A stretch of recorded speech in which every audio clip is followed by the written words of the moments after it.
Welcome back to Klepper's Corner. Today in history, the only history show where the past is just the present, with worse plumbing, more wigs, and somehow fewer people shouting on cable news. Today we crack open January 9th, a date so packed with revolutions, treaties, uprisings, dams, bombers, smartphones, and the occasional circus clown that honestly it feels like the universe took one look at the calendar and said, let's make this the Costco sampler platter of global upheaval. Except this platter actually is fresh, doesn't come with toothpicks, and may or may not redraw the Balkan Peninsula. So buckle up. 7 segments, centuries of chaos, one very confused host. Let's go. Segment 1, Empires on Ice. The Treaty of Jassy in Connecticut ratifies the Constitution. January 9th, 1792, Russia and the Ottoman Empire signed the Treaty of Jassy, ending a war that basically started because Catherine the Great said, "Crimea is mine," and the Ottomans said, "We'd prefer it wasn't." And Russia responded with the diplomatic equivalent of, "Feel free to complain to the manager. The manager is also me."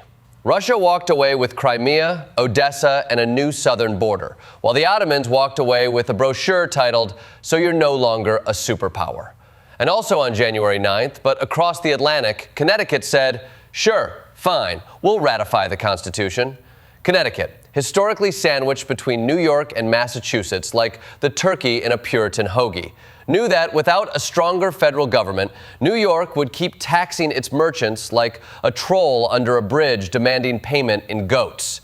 This is the state whose founding fathers invented the Great Compromise, the political equivalent of splitting a Subway sandwich so both sides get the half without tomatoes. And January 9th is when they officially hit ratify. Without that vote, our bicameral legislature might still be an angry town hall meeting with powdered wigs. Segment 2, Skyward Ho, balloon flights, circuses, and daguerreotypes. January 9th, 1793. Jean-Pierre Blanchard launches the first balloon flight in America in front of George Washington.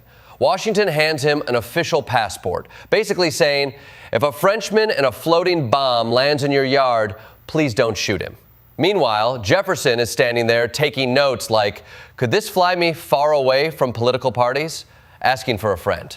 2 other January 9th innovations. 1768. Philip Astley invents the modern circus, discovering that galloping in circles makes trick riding easier, and completely failing to anticipate that in 200 years, the circus would also involve elephants, clowns, and a guy named Randy trying to sell you kettle corn for $14. 1839. The daguerreotype is announced.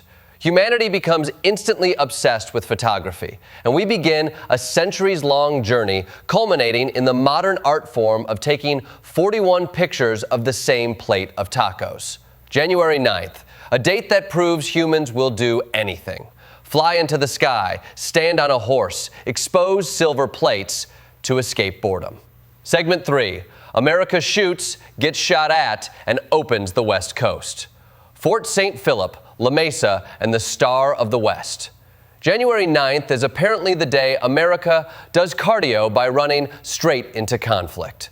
1815, Fort St. Philip withstands a 10-day British bombardment. The British fire over 1,000 shells, and the fort basically shrugs like, cute.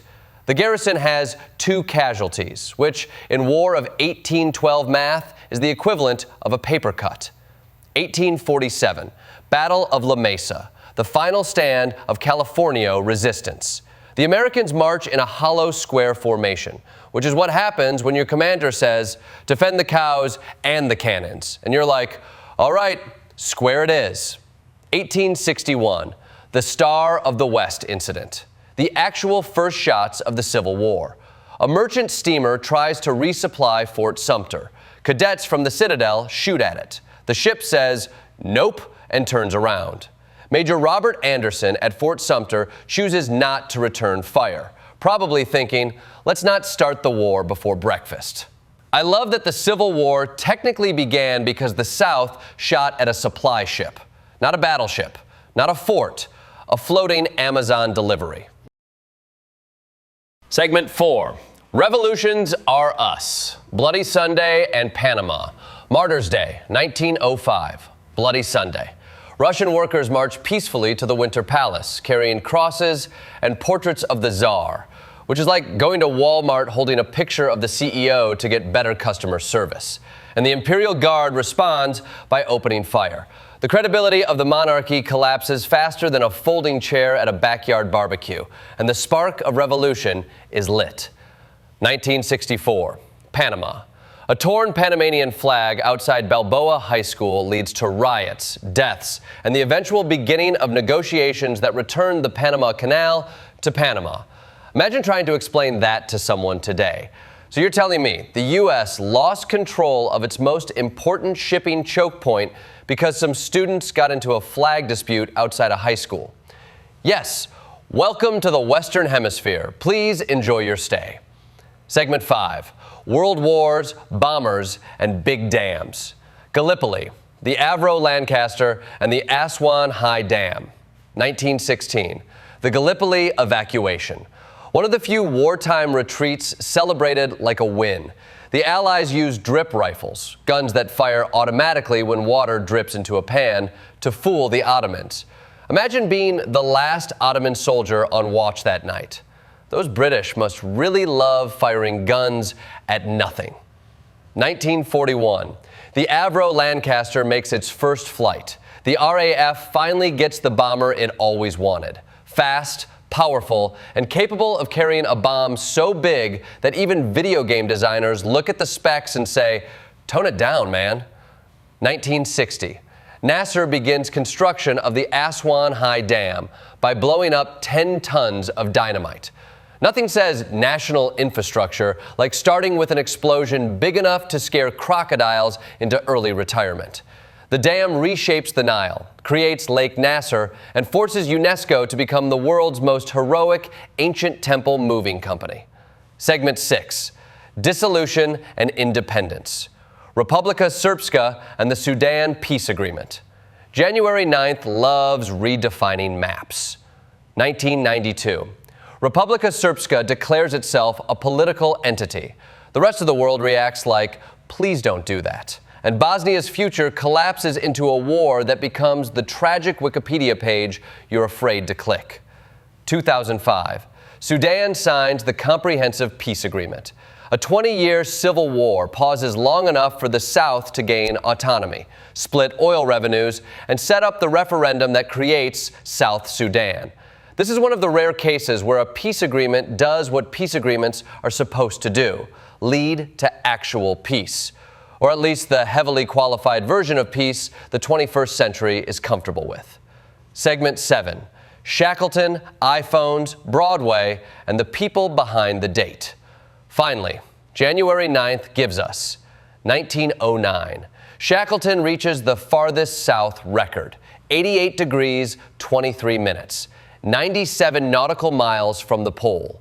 Just 97. Shackleton decides not to finish the trek because he wants his men alive.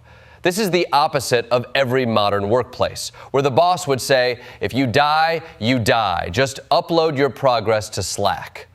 2007. Steve Jobs unveils the iPhone, a widescreen iPod, a phone, and an internet communicator in one. We went from Shackleton nearly dying for 97 more miles to you refusing to walk 9 feet because your charger isn't long enough. History is progress. 2006. The Phantom of the Opera becomes the longest-running show in Broadway history. The Phantom is officially the most dedicated squatter in New York real estate. And the birthdays: Richard Nixon, Simone de Beauvoir, Joan Baez, Jimmy Page, Catherine, Princess of Wales. A lineup that looks like the world's weirdest dinner party seating chart. And the deaths: Marco Polo, Victor Emmanuel II, Napoleon III, all claiming their spot on January 9th like it's a historical group discount day. In conclusion, January 9th is the overachiever of the calendar. A date that logs more milestones than a fitness tracker worn by a marathon runner with anxiety. Empires fall, constitutions rise, revolutions explode, dams redirect rivers, bombers take flight, smartphones change the planet, and Shackleton decides leadership is more important than glory. It's a day that reminds us that history isn't a neat timeline. It's a circus ring, a battlefield, a frozen continent, a smartphone launch stage, and sometimes all at once. And that's today in history. May your January 9th be less dramatic, or at least come with fewer Ottoman troop movements.